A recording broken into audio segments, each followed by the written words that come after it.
So should I go do some physical therapy for my vertigo or vestibular therapy is a question I often get asked by people. Today I'm going to answer that in our video. I'm Dr. Gregg Gerstin with Align Wellness Center, and I help people to remove the blockages from their health so that they can lead amazing, fantastic lives.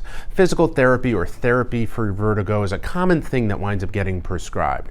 And it's commonly prescribed because most of my medical colleagues utilize physical therapy as a way of treating things non-medicinally or not without drugs. However, what I've seen is that so many of our patients who finally make it to our office have gone through rounds of physical therapy, vestibular therapy, occupational therapy, and they still wind up having this problem of dizziness and vertigo occurring.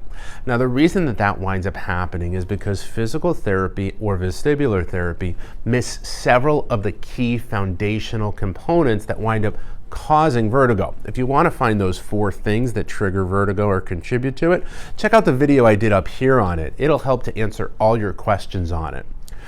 In terms of what to do, I find that for most people, they need to wind up seeing a corrective chiropractor to wind up finding the cause of the problem, wind up managing it and correcting it so that it doesn't wind up occurring again. Once again, my name is Dr. Gregg Gerstin, and thank you for letting me be a part of your health.